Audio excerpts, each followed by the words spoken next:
이제 종려주일을 맞아서 우리 함께 찬양했던 것처럼 호산나 찬송하리로다 하는 본문의 말씀을 주제로 같이 은혜를 나누고자 합니다. 오늘이 기도하신 것처럼 이제 긴 터널을 지나서 이제 사순절의 긴 터널을 지나서 종려주일입니다. 그리고 고난주간의 문턱이 시작되었습니다.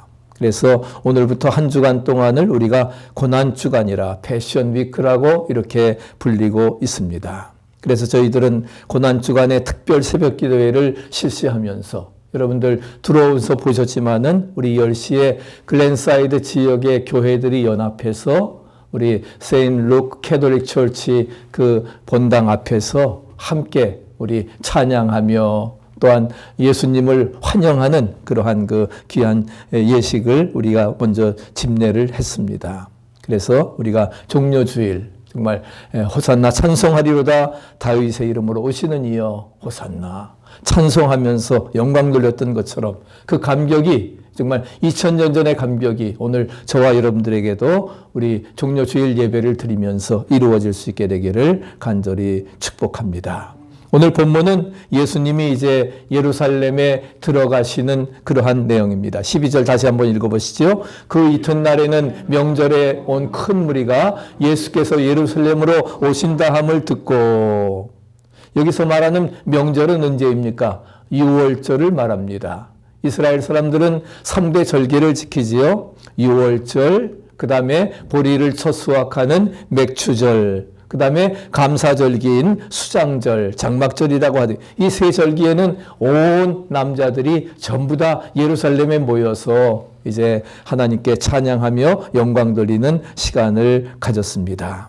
그래서 예루살렘의 6월절을 지키기 위해서 온 무리들이 바로 예수님을 환영합니다. 그리고 예수님을 향해서 호산나 찬송하리로다 주의 이름으로 오시느니 곧 이스라엘의 왕이시여, 이스라엘의 왕이라고 이렇게 그를 외치면서 예수님을 환영을 했습니다. 바로 소리 높여서 외쳤다 하는 것은 열렬한 환영을 우리가 짐작할 수가 있는데 왜 그렇습니까? 예수님은 당시에 그들에게는 정말 영웅과 같은 존재로 여겨졌던 것을 찾아볼 수가 있습니다. 그래서 예수님을 향해서 이제 호산나 외치고 있는 것입니다. 호산나라고 하는 말은 바로 우리를 구원해 달라고 하는 그러한 뜻입니다. 예수님은 우리를 구원해 달라고 하는 그러한 뜻인데 바로 그 예수님께서 이들은 예수님을 자신들을 천국으로 인도할 구세주로 본 것이 아니라 이방인에게 핍박받고 있는 로마의 압제 밑에서 고통당하고 있는 자신들을 이제 구원해 줄 정치적인 메시아로서 생각을 했던 것입니다. 그러니까 예수님께서 오신 목적과 유대인들이 생각했던 그러한 목적은 전혀 다른 것입니다. 그래서 이스라엘의 왕이여 우리를 로마의 압제 속에서 해방시켜 주시옵소서 하면서 호산나 다윗의 이름으로 오시는 이여 이스라엘의 왕이라고 찬송하였던 것을 찾아볼 수가 있습니다. 그래서 이제는 예수님이 오심으로 말미암아 이제 로마의 압제에서 해방이 되어지고 이제 이스라엘이 다시금 모든 나라의 중심에 굳게 설 이스라엘을 꿈꿨을 것이기 때문에 그렇기 때문에 예수님을 환영하며 영웅처럼 이제 접대하였던 것을 찾아볼 수가 있습니다. 그래서 우리 9절 읽지 않는데 9절 한번 같이 한번 읽어보실까요? 유대인의 큰 무리가 예수께서 여기 계신 줄을 알고 오니 이는 예수만 위함이 아니요 죽은 자 가운데서 살리신 나사로도 보려 함이로라. 그 앞에 11장에서 나사로를 살리시는 사건이 나옵니다. 나사로를 살리시는 사건이 나오고 그리고서는 이제 그 베다니에서 예루살렘으로 이제 입성해 가시는 것이 12장으로 이어지는 건데 그래서 9절의 말씀 보면은 유대인의 큰 무리가 이제 예수님께서 여기 계신 줄 알고 근데 예수만 위한 것이 아니라 나사로도 살렸다고 하는데 어때 죽었다가 살아난 사람 어떤가 나사로도 보려 함이로라. 그러한 기적을 행하신 예수님을 경외의 시각으로 죽은 자 살린 사람 이제까지 없었는데 그 경외의 시각으로 보았고 그런 죽은 자도 살리시는 예수님이라고 하면은 우리를 뭐예요? 로마의 압제에서 그 놀라운 기적 능력을 통해서 우리를 구원해 주시리라. 할렐루야. 그런 기대를 가지고 예수님의 능력에서 자신들의 해방을 꿈꾸게 되었던 것입니다. 그래서 또 11절 말씀 같이 한번 읽어보시죠. 나사로 까닭에 많은 유대인이 가서 예수를 믿음이로라. 나사로를 살리신 사건을 통해서 많은 유대인들이 예수님을 믿게 되었습니다. 부활의 주님, 생명의 주님. 그래서 죽었다가 살아난 나사로를 보면서 예수님의 신기한 능력을 믿었던 것입니다. 그리고 예루살렘에 오시는 그 예수님을 호산나 다윗의 자손이여 라고 외치면서 열렬히 환영하는 것은 예수님께서 죽은 자도 살리신 것처럼 그 놀라운 능력으로 자신을 현재 로마의 압제로부터 구원해 주실 정치적인 메시아라고 하는 이스라엘의 왕이라고 하는 사실을 고백하게 되었던 것을 찾아볼 수가 있습니다. 그런데 그렇게 열렬히 이제 자신의 옷을 깔고 종려나무가지를 들고 예수님을 호산나 다윗의 자손이여 이스라엘의 왕이라고 고백을 했던 열렬히 이렇게 환영을 했던 그 사람들이 어떻게 했습니까? 이제 오히려 소리질러 어떻게 합니까? 바로 그 예수님을 재판하게 될 때에는 십자가에 못 박으라고 이렇게 말합니다. 이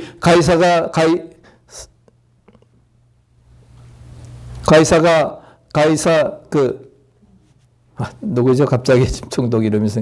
예. 빌라도가 살려주려고 했습니다. 이 사람이 무슨 죄를 지었느냐? 그래서 6월절 명절에 살려주려고 했는데, 그런데도 불구하고 만약 당신이 예수님을 살려주면은 당신은 가이사의 충신이 아닙니다. 요한복음 19장 12절에 가서 그렇게 말씀을 합니다. 이 사람을 놓으면 가이사의 충신이 아닙니다. 자기를 왕이라 하는 자는 가이사를 반역하는 것입니다. 우리에게는 다른 왕이 없습니다. 가이사 로마 황제가 우리의 왕이지. 이렇게 돌변해 가지고서 오히려 뭐예요? 유대인의 왕이라고 하는 그 예수님을 십자가에 못 박게 해달라고 오히려 열렬히 환영했던 그 무리들이 어떻게 예수님을 십자가에 못 박으라고 이렇게 말하고 있는 것입니다. 그래서 예수님을 줄이치고 왜 그럼 그렇게 180도로 돌변을 했을까? 그 이유가 무엇이겠습니까? 예수님에 대한 기대가 무너졌던 것입니다. 자기들의 기대를 충족시키지 못하는 거예요. 그 능력을 가지고 어떻게 보면 뭐예요? 정말 로마를 뒤엎고 우리를 해방해 줄 줄 알았는데 그렇게 하지 아니하고 우리가 무기력하게 오히려 죽어가고 내가 온 것은 생명을 살리려 함이지 로마의 압제 속에서 해방시키려 함이 아니라 하면서 자신들의 기대에 충족시키지 못하기 때문에 결국은 뭐예요? 예수님을 십자가에 못 박게 함으로. 그래서 그러면 저가 기적으로 살아나서 뒤엎지 않을까 그런 기대를 가지고서 예수님을 이제 죽도록 그렇게 십자가에 못 박도록 이렇게 하였던 것을 찾아볼 수가 있습니다. 그래서 자신들이 기대한 것을 충족시키지 못하기 때문에 이제는 뭐예요? 예수님을 믿을 필요도 없고 예수님을 따를 필요도 없습니다. 그렇기 때문에 예수님을 버리게 되어진 것입니다.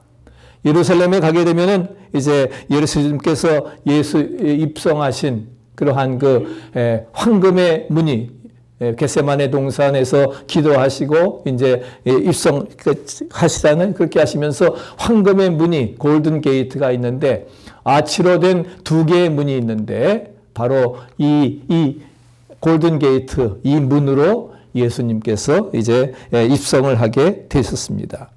그래서 마지막 예루살렘 입성하시면서 반드시 나귀 새끼를 타고 입성하셨다 했는데 바로 나귀 새끼를 타서 입성해야 될 이유가 있습니다.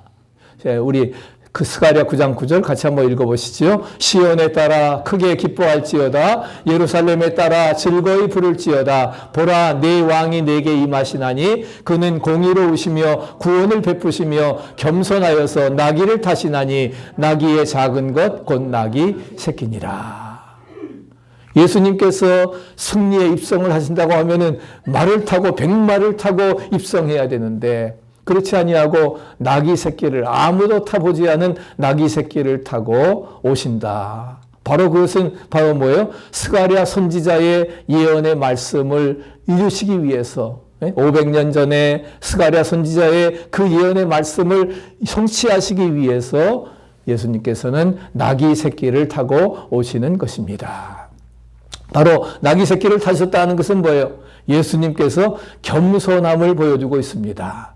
그는 근본 하나님의 본체시지만 동등됨을 취할 것으로 여기지 아니하시고 자기를 비어 종의 형체를 가져 그래서 인간의 몸을 입고 겸비하게 오신 그러한 겸비의 모습을 우리에게 말씀해 주고 있습니다.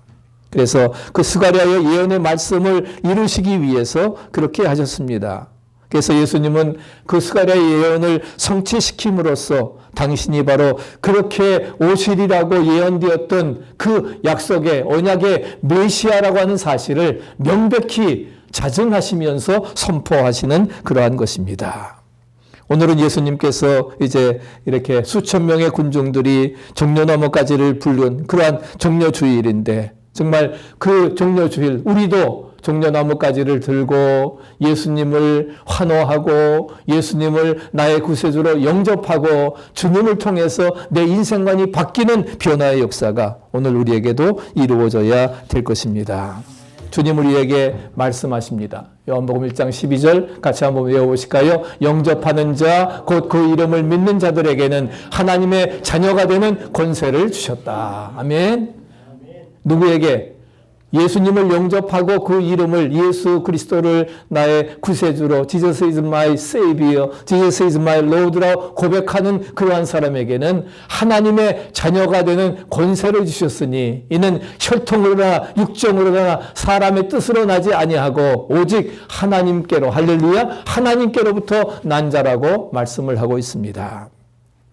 그래서 오늘 종려주일을 맞이해서 우리는 정말 군중들과 같이 환호했다가 자기들의 그 이기적인 목적에 맞지 않는다고 해서 주님을 배척하고 죽이는 그러한 사람이 아니라 정말 중심으로 뜨겁게 환영하고 영접해서 그래서 온전히 하나님의 자녀가 되는 권세 특권을 누리어 나갈 수 있기를 축복합니다. 우리 제자와 무리들은 어떻게 했습니까? 입성하시는 주님께 정성껏 준비하였습니다. 그래서 누구도 타보지 아니하는 나귀를 가져다가 드렸고 이것은 왕에 대한 존경의 표시입니다. 그리고 성별함을 가리키고 있습니다. 아무도 타보지 않은 짐도 져보지 않은 새끼 나귀 성별 거룩하게 성별되었다는 것이죠. 존경에 대한 표시입니다. 그리고서는 자기들의 겉옷을 벗어서 깔았다 했습니다. 유대인들에게 겉옷이라고 하는 것은 이불과 같은 것입니다.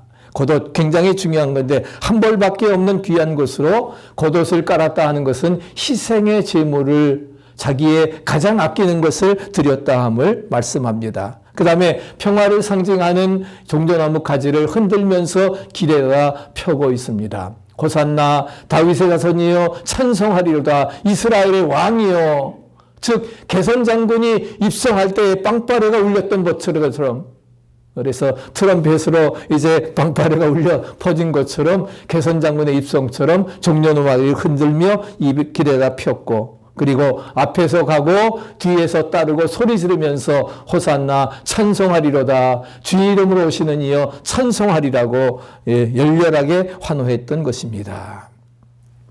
마땅히 우리가 드려야 될 찬양의 말씀인 줄로 믿습니다. 오늘 함께 우리 정말 뜨겁게 찬양하게 됨을 감사하고 그래서 정말 호산나 다윗의 자손이여 왕 중의 왕이여 우리가 정말 신앙 고백이 되어지기를 축복합니다. 그러면 호산나라고 하는 것이 무슨 뜻인가? 뭐라고 해서 호산나가?